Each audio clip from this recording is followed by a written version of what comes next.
નમસ્કાર મિત્રો, સ્વાગત છે તમારું HNGU સ્ટડી પોઈન્ટ યુટ્યુબ ચેનલના એક નવા વિડીયોમાં। મિત્રો, આજના આ વિડીયોની અંદર આપણે હેમચંદ્રાચાર્ય ઉત્તર ગુજરાત યુનિવર્સિટી દ્વારા આજે જે નવા પરિણામો જાહેર કરવામાં આવે છે એના વિશેની વાત કરવાના છીએ। આજના આ વિડીયોની અંદર આપણે જોઈશું કે યુનિવર્સિટી દ્વારા કયા કયા પરિણામો જે છે એ જાહેર કરવામાં આવે છે અને આ પરિણામ જે છે એ તમે કઈ રીતે જોઈ શકો છો।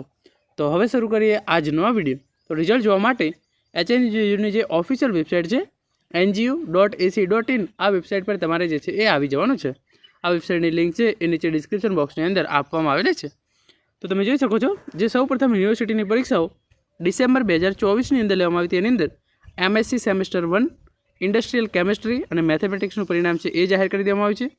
MSc CA and IT semester 1 repeater વિદ્યાર્થીઓનું પરિણામ છે એ જાહેર કરવામાં આવ્યું છે। BBA સેમેસ્ટર 1 રિપીટર વિદ્યાર્થીઓનું પરિણામ છે એ જાહેર કરવામાં આવ્યું છે। LLM સેમેસ્ટર 1 અને BEd સ્પેશિયલ સેમેસ્ટર 1નું પરિણામ જે છે એ યુનિવર્સિટી દ્વારા જાહેર કરી દેવામાં આવ્યું છે। એના પછી યુનિવર્સિટી દ્વારા જે પરીક્ષાઓ માર્ચ 2025ની અંદર લેવામાં આવી તેની અંદર MSc સેમેસ્ટર 4 બાયોટેકનોલોજી, બોટની, ફિઝિક્સ અને ઝૂલોજીનું પરિણામ છે એ જાહેર કરી દેવામાં આવ્યું છે।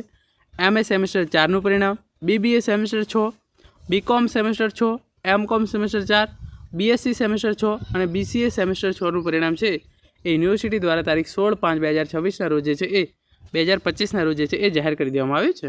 આ ઉપરાંત યુનિવર્સિટી દ્વારા જે પરીક્ષાઓ નવેમ્બર 2024ની અંદર લેવામાં આવી તેની અંદર MEd semester 3, BA fine art semester 3 repeater, MSc CA and IT semester 3 repeater, BCA semester 3 repeater, BSc CA and IT semester 3 regular, BA fine art semester 3 regular વિદ્યાર્થીઓનું પરિણામ જે છે એ જાહેર કરી દેવામાં આવ્યું છે।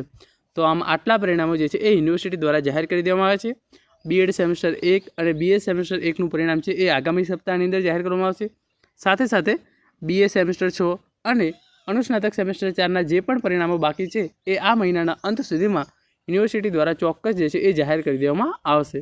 તો આ તો આજનો વિડીયો જેની અંદર આપણે યુનિવર્સિટી દ્વારા આજે જે નવા પરિણામ જાહેર કરવામાં આવે છે એના વિશેની માહિતી મેળવી છે। Thank you so much for watching.